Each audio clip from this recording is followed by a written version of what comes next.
일주일 동안 잘 계셨습니까? 오늘은 동물을 그리다. 영모화라고 하죠. 영모화. 그래서 예전에 영모화라는 거는 애초에는 깃털 달린 짐승, 그러니까 날짐승을 영모라고 구분을 했었다는데, 뭐 그게 자연스럽게 깃털과 털 달린 네발짐승까지 다 합쳐서 영모라고 지칭하기도 했고요. 지금은 영모라고 하면은 그냥 날짐승과 들짐승, 포유류와 털 달린 모든 짐승들을 영모라고 하고, 그것을 우리 그림 속에서 많이 그리고 있습니다. 자, 이 그림은 아주 오래된 그림이죠. 공민왕에 이 두 양이 두 마리 있어서 두 양입니다. 그래서 그림의 모양새를 보면은 이게 온전한 한 작품으로 보이지는 않고요. 아마 옛날 그림이라는 거는 천산대립도, 공명의 천산대립도도 보면은 원래 큰 그림이었는데 몇 개로 조각이 나 있습니다.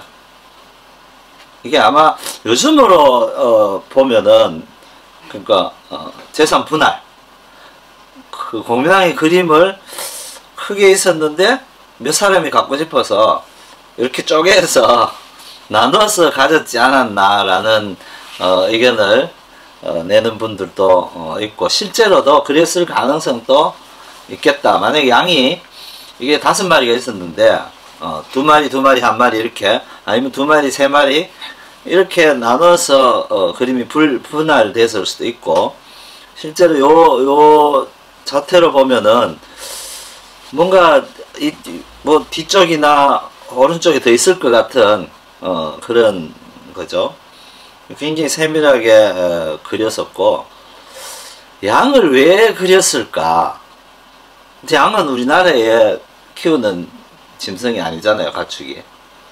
우리나라에는 지금은 대관령에 뭐 양목장도 있고 뭐 지리산에도 있고 한데, 우리 기후 특성상 평지에 초지를 조성이 되거나 초지를 확보할 수 있는 어른들도 없고, 지금의 초지 조성한 그 산하고 비교하면은 과거의 민가에서 가까이 있는 산들을 초지를 조성해서 뭘 짐승을 키운다는 개념은 없었던 것 같아요.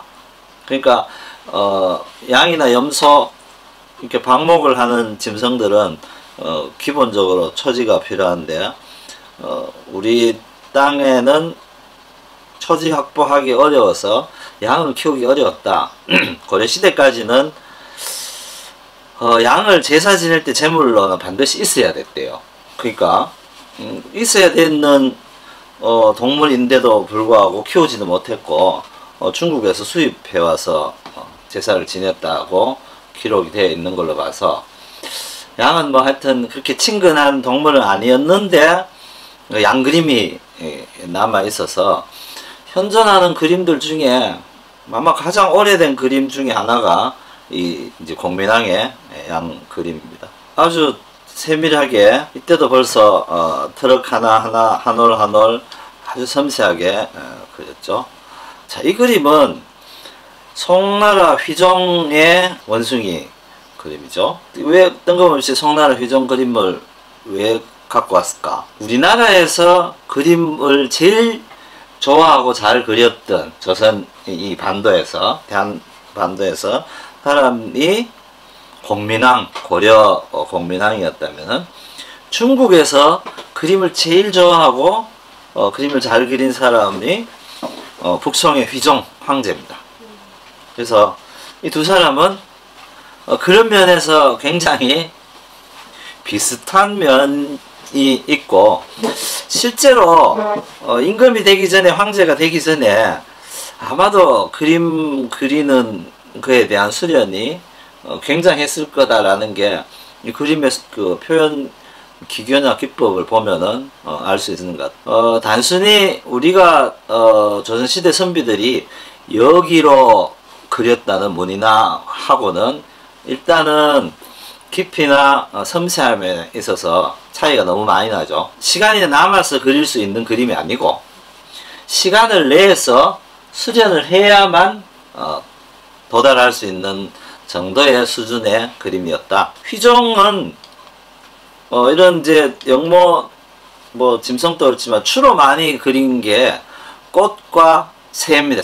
새와 꽃을 주로 많이 그렸었는데, 이 그림을 그리는 방식은 대체적으로 우리가 북종화라고 이야기하는 원체와 아주 짙은 채색에 의해서 꼼꼼하게 하나하나 사실적으로 표현하는 표현 방식을 택했고요. 실제로 이 휘종의 일화를 보면은 당시 송나라의 도화서의 교수를 직접 휘종이 했다는 기록도 있고, 화원들의 그림을 황제가 직접 가르쳤다. 그리고 도화서 화원을 모집할 때, 선발할 때 시험 문제를 황제가 직접 제출을 하고 직접 평가하고 뽑는 정도의 위치였다. 그렇게 그림을 좋아하고 그림을 잘 그리기도 했고. 그런데 이 두 사람의 공통점이 뭐였냐? 여기 이제 그 오세창의 근역사징의 공민왕 편에 보면은 이렇게 적혀 있습니다.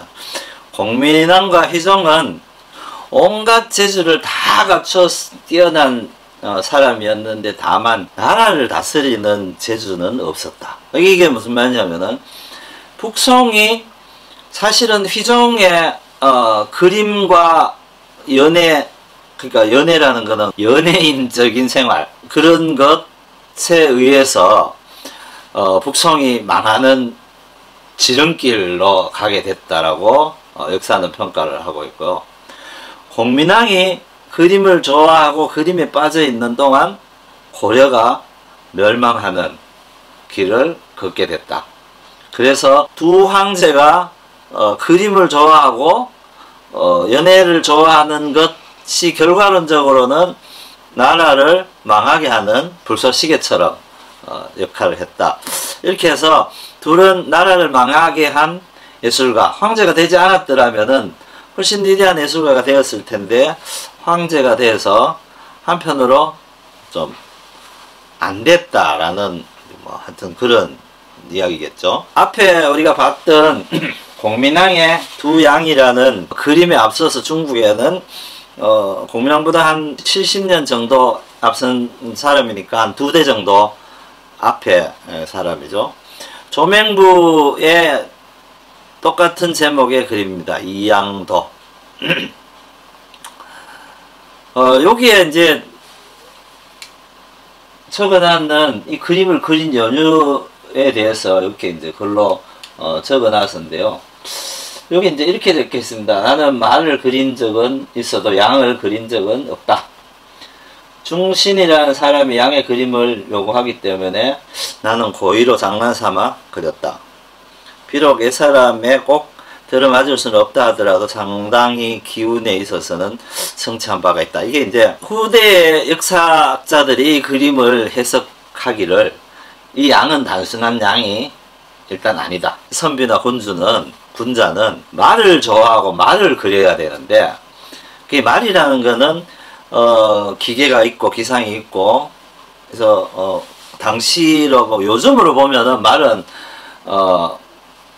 아주 이제 전차나 이런 것 같은 큰 무기이기도 하고 스포츠카와 같은 그런 용도이기도 하고 해서 대단히 이 높은 경지에 있는 사람들이 권위와 권력을 상징하는 그 수단의 하나로 말이 작용을 했을 텐데, 그러니까 당연히 군자랑 자기를 표현할 때는 말을 그려야 함에도 불구하고 그 아닌 양을 그렸다는 게 대한 일종의 자기 합리화 내지 변명인데, 조맹부라는 사람은 송나라에서 정치를 하다가 망하고 원나라가 만들어지면서 대부분의 송나라에 정치하는 사람들은 한족이죠. 한족. 근데 이제 원나라는 여진이죠.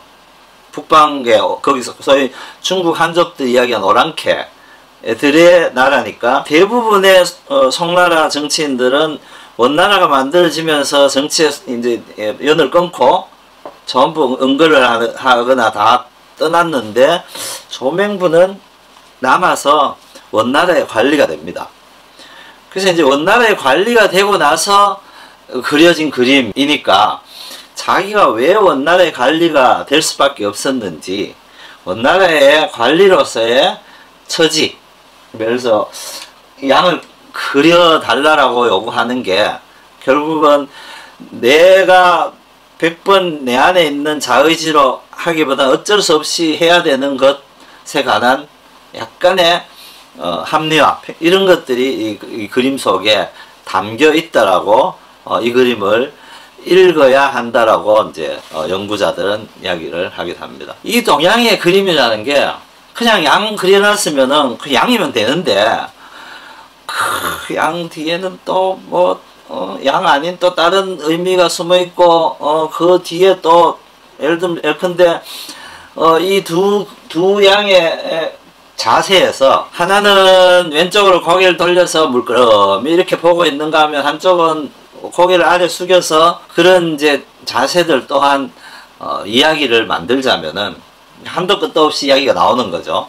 그래서 우리 그 옛 그림들에는 그림을 그려놓고, 근데 서양의 그림은 그림을 그려놓고 봅니다. 그죠? 그림을 보면은 직관적으로 그냥 보여지게 돼 있죠. 왜냐하면 현상을 표현해 놓은 거기 때문에 그 뒤에 숨어 있는 의미라는 거는 크게 많지가 않은데 동양의 그림들은 보아서는 느낄 수 있는 게 한계가 있다. 읽어내야 된다. 그래서 이 그림들에 보면은 읽은 흔적들을 많이 남겨놨어요. 두 양의 그림을 그린 사람, 요 사람이잖아요. 근데 나머지는 다 다른 사람들이 보고 글로 남기거나, 어떤 사람은 도장에 그 의미를 담아서 도장을 파서 도장을 찍어서 남기거나, 이 도장 숫자는 다 이 그림을 보고 감상한 사람들의 흔적. 그러니까 수많은 사람들이 그림을 감상하고 읽으면서 자기의 뜻을, 의미를 그 그림 안에 다시 적어 넣기도 하고 그렇게 하는 거죠. 그래서 동양의 그림은 보는 게 아니고 읽는 거다. 앞으로 우리가 볼 그림들 다 그냥 좀해 보고 많이 읽고 이렇게 봐야 될 것 같습니다. 다음 이제 시대별로 쭉 한번 살펴볼 텐데요. 이암이라는 화가의 그림입니다. 어미, 개와 강아지라는 그림이고요. 자, 이 그림은 우리가 흔히 볼 수 있는 개는 아니죠. 그림 속에 나오는 개들이 대부분 지금 우리가 흔히 보는 개들은 아니에요. 이 시절에 개는 있었기에 이렇게 그렸을 텐데, 지금 우리나라 사람들이 사고의 폭이 굉장히 협소해 있다는 게 이런 그림을 보고 느끼는 바로 난 드러난다고 봐요. 그게 뭐냐 하면은 우리는 3면이 바다로 쌓여 있고 한 면은 철조망으로 철책이 막혀 있어서 사실은 어디도 밖으로 나가볼 수 없는 환경에서 크고 자랐습니다. 그러면 조선시대는 우리는 과거로 보면은 내가 1980년, 90년대 대한민국에 살고 있는 내 입장에서 조선시대를 보게 되면은 지금보다 폐쇄적일 것이었다라고 판단할 수 있다는 거죠. 왜? 과거니까. 왜냐면 그때는 지금처럼 자동차가 있는 것도 아니고 뭐 중국에 가려면은 걸어서 뭐 몇 달을 가야 되고, 과연 그런데 자유롭게 쉽게 왔다 갔다 할 수 있었을까? 정보가 전해질 수 있었을까라고 고민을 한다는 거죠. 그래서 이런 도상들이 나오면은 이 조선시대에 저게 무슨 저런 게 있었을까? 근데 실제로 조선시대든 고려시대든 조선반도에 국가 행사가 있으면은, 왕실에서 큰 행사가 있으면은 세계 각국에서 사실 사절들이 왔다는 거죠. 그때도 오히려 우리가 이렇게 갇혀 있었던 20세기보다 훨씬 더 많은 사절들이 우리나라에 왔다 갔다 하고, 사절들이 온다는 것은 곧 그 시대 그 나라의 문화와 문물들을 가지고 오는 거니까 가지고 와서 가지고 가는 거잖아요. 그래서 교류가 이루어지는 게 적어도 대한민국이 만들어지고 나서 한 4, 50년보다는 훨씬 더 개방적이고 외국과의 소통이 교류가 자유로웠다. 그러면은 이런 개가 조선에서 원래 자라던 개가 아니었을지라도 나라에서는 얼마든지 키울 수 있고 귀족들이나 왕족들은 이런 개를 가질 수도 있었겠다. 근데 이암이라는 사람은 세종대왕의 현선입니다. 그러면은 근데 왕족이거든요. 그래서 왕족이 가질 수 있는 많은 것들 중에 하나가 이런 것도 포함됐을 테고, 또 하나는 앞에 있는 우리 공민왕의 그림을 보면은 굉장히 많은 수련에 의해서 이제 화적이 쌓였잖아요. 근데 이 그림도 마찬가지. 왕족인 선비가 그림의 재능을 가지고 있었고, 그림을 그리고 공부하는 데에는 거리낌 없이 행했다는 게 증명이 될 수 있는 거죠. 근데 이제 조선 후기의 선비들이 그림을 그리는 것, 조선 후기의 중기 이후에 조선에서 왕족들이 그림을 그리는 사람들이 별로 없어요. 그림 그리는 사람 잘 안 나타나. 고급 선비들도 잘 안 그리거든요. 그래서 이거는 이제 그 결과론적으로 그 경지에 이르지 못하는 거는 그림을 그리는 것을 기술적인 면만으로 해서 굉장히 터부시한 시대가 조선 중기 이후에 오랫동안 지속되었었고, 이 시대까지만 하더라도 그림 그리는 것이 귀족들의 필수적인 교양이었지 않을까. 왜냐하면 그렇지 않고는 이렇게 수준을 높을 때까지 수련을 할 수가 없다는 거죠. 굳이 하지 않아야 되는 것을 많은 사람들이 그 레벨에 가게끔 공부를 할 이유가 없는데, 사서상경 공부하듯이 그림 공부도 했지 않았을까 라고 보여지는 거죠. 이 그림에서는 이건 이제 개 목도리가 참 인상적이죠. 방울도 달려있고 색깔이 아주 고기는 강조돼서 붉은색으로 탁 칠해진 것도 아주 인상적입니다. 전체적으로 이 그림을 이렇게 오래 봐야 되는데요. 나중에 비교하겠지만은 요 앞에 이 공민왕의 양 그림에는 붓터치 하나하나가 트럭을 그려놨거든요. 근데 요때가 되면은 그런 현상이 없어져요. 그냥 깨끗하게 칠을 해놨어. 이 그림은 칠하는 방식은 뒤에 이 그림에도 계속 나타납니다. 화조 구자도, 그러니까 이제 꽃과 새, 꽃과 새와 개, 아기개, 구자니까 이걸 개 그시기 해야 될지 아기개라고 하는 게 맞겠죠. 강아지, 예, 강아지 3마리. 지금 아까 앞에 봤던 그 어미개의 새끼인 것 같죠? 뭐 복슬복슬하게 생겼지만 애들이 크면은 자기 원래 성체 모양으로 이제 크니까. 그래서 이제 한 놈은 자고 힘들어서 자고 있고, 한 놈은 무슨 뭔가 오는 걸, 주변에 뭔가를 발견한 것 같아. 그래서 한 놈은 벌써 발견이 끝나서 박개비 정도 되는 곤충을 한 마리 잡아서 뜯어먹고 있는지 그냥 놀고 있는지 모르지만은, 자, 그렇게 있습니다. 나비도 있고 뭐 벌인지 벌레인지 하는 그림을 그리는 방법으로 보면은 요쪽은 전형적인 그 구력법이라고 하죠.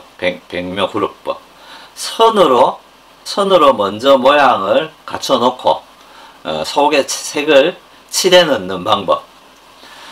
이게 이제 그 북정화의 그림 채색화의 그림 방식들이 이제 이렇게 발달한 거고, 13세기 이후에 남쪽 지방 남정화로 발달하는 묵화, 수묵화가 발달하게 되면서는 이런 표현 방법보다는 한 붓의 농담을, 진하고 옅은 색을 한 붓에 해서 한꺼번에 이렇게 칠을 하면은 짙은 데와 옅은 데가 한꺼번에 칠해지는, 이제 그걸 이제 몰골법이라고 하는데, 그런 방식의 표현법을 주로 쓰고 있죠. 그러니까 이제 이 부분은 사실은 모양상으로는 몰골법인 것처럼 그려져 있지만은, 요거는 짙은 먹기나 검은색을 여러 번 겹쳐서 칠한 케이스입니다. 그러니까. 그래서 몰골법으로 그려진 거는 우리가 뒤에 19세기 그림을 보면은 그때는 대부분이 몰골법으로 그려집니다. 같은 사람의 그림이고요. 이 자료는 현재 북한에 있는, 그제는 얘를 먹이로 보는 건지, 고양이가 새를 잘 잡죠. 고양이가 아래 대체적으로 보면은 덤풀이나 가시덩쿨 담장 요쪽에 살고 있는 새들이 고양이한테 잡히는 경우가 굉장히 많아요. 그래서 이 녀석들은 뛰어서 한 1m 이상 뛰어 올라서 잡을 수 있으니까, 저희 집 고양이 밖에 밥 주는 고양이도 새를 가끔씩 잡아 오거든요. 그림 속에서는 약간의 그 긴장감만 남아있도록 그리죠. 대체적으로는. 자, 이건 김식 이 집안 사람들의 그림인데요. 이분들은 소를 주로 그렸는데, 이 소는 이제 우리 동네 소가 아니죠. 마찬가지로 이거는 남방 지역에 살고 있는 물소인데, 조선의 소가 그림 속으로 들어와서 그려지는 거는 사실 17세기쯤 되어야 여기에 사는 소가 그림 속으로 들어오게 돼요. 근데 17세기 이전에는 소를 그려도 대부분 책에 있는 소를 그리게 되었죠. 이거는 왜 이런 그림을 그렸을까에 관한 의문점이 굉장히 많이 드는 그림인데요. 화하소구도라고 이름이 붙여져 있는데, 화하는 뭐 꽃나무 아래죠. 꽃나무 아래 뭐 웃고 있는, 내지는 뭐 가려워서 긁고 있는 개, 뭐 이런 뜻이죠. 그래서 왜 이런 걸 왜 그렸을까? 이 그림이 요거 하나만 있는 게 아니고 뒤 시대에도 계속 그 누군가에게 의해서 그려지거든요. 그래서 재밌는 현상이다. 개는 사실은 집을 지키는 짐승이고 사람하고 가장 가까이 오랫동안 지낸 동물이어서 지금의 우리를 유지시켜주는, 내지는 안녕을 지키는, 기원하는 그런 의미에서 개는 그리기도 했는데, 이건 약간 뭐랄까요, 풍자적인 맛도 있고 약간 희화되기도 하고 또 그런 거여서 1545년 1611년이면은 이게 이제 언제 그렸는지는 모르지만은 시대적으로는 임진왜란이 나기 전후 아마 그 정도 시대일 텐데, 개도 웃는 세상인지 개만큼 뭐가 가려운 그런 함미하고 있는 그런 의미가 있는 건지 뒤에 그림을 계속 보면서 봅시다. 창강조속이라는 사람의 까치죠, 까치. 양반은 벼슬을 버리고 그림 도구를 챙겨서 전국을 떠돌면서 그림을, 그러니까 이게 진경산수를 이야기할 때 그와 같은 행태의 초기의 형식을 이 조속이라는 사람에게서 찾습니다. 그러니까 그림을 그리는 재주가 뛰어난 사람이어서, 이 사람은 뭐 보통 사람들은 짊어지고 가서 공부하고 책 읽고 뭐 하겠지만은, 그런데 이제 жил모지고 다니면서 어떤 지역에 가서 그 지역의 이야기를 듣고 그 이야기를 그림으로 그리거나 그 지역의 풍경이나 풍습을 그리거나 아니면은 이런 이제 화조, 새를 많이 그렸으니까 새를 관찰해서 그리거나 관찰해서 뭔가를 그리기 시작한 조선시대에 몇 안 되는 화가 중에 근데 이제 선비 양반 화가였으니까 아무래도 그리는 방식은 이런 이제 가벼운 묵화남 이런 쪽에 가깝게 표현이 됐을 거고요. 그 다음 세대 17세기 들어와서 이제 관찰을 그림 그리는데 관찰이 제일 중요한 요소 중에 하나다라고 이야기한 공제윤두서의 유화백마도입니다. 유화백마도랑 말 그대로 버드나무 아래에 있는 흰말이죠. 버드나무 아래에 매여있는 흰말. 공제윤두서는 말을 굉장히 좋아했답니다. 그 말을 굉장히 좋아해서 아주 멋진 말이 집에 여러 필이 있었고 그래서 그림 그리는 일과 말을 돌보는 일을 가장 즐겨하고 좋아했던 사람. 그러니까 그림 그리는 일과 말을 돌보는 일을 제일 좋아하는 사람이니까 말 그림을 그리는 거는 더 좋았겠죠. 그래서 윤두서가 이런 말을 기록에 남겼어요. 어떤 것을 그리고자 했을 때 그게 반나절이든 온나절이든 충분히 내 머릿속에서 요즘 언어로 하면은 일종의 이미지 트레이닝 머릿속에서 처음 붓을 시작하는 것부터 끝나는 것까지의 설계가 다 완료되고 나서 그러고 나서 붓을 들어라 이렇게 이야기. 근데 그 이야기는 뭐냐면은 내가 말을 그리다가 발굽이 어떻게 생긴지 다시 보러 가야지 이런 게 아니고 말이 이제 말총 머리 귀끝부터 시작해서 꽁지 발까지를 머릿속에서 다 그려서 상을 외워둔 다음에 그릴 때 걸림이 없게끔 완벽하게 관찰을 해서 내 머릿속에 그려놓은 다음에 그리라 했거든. 그래서 그 정도로 이제 사물을 관찰하는 것을 중요하게 여겼고 이 중요하게 여긴 이 현상은 나중에 18세기 후반에 나타나는 풍속화가들이나 진경산수화를 하는 사람들의 사생에도 영향을 미쳤다라고 보여집니다. 그 다음은 이제 이 공제윤두서의 제자라고 하는 김두량이라는 사람입니다. 걔를 제일 잘 그린 조선의 화가 요즘 언어로 하면 개화가네. 이 그림이 잘 그려진 그림에 여기처럼 이런 이제 찬문이 하나 붙으면은 의뢰이 따라 붙는 게 있습니다. 뭐냐? 영조는 김두량을 정말 총애했나 보다.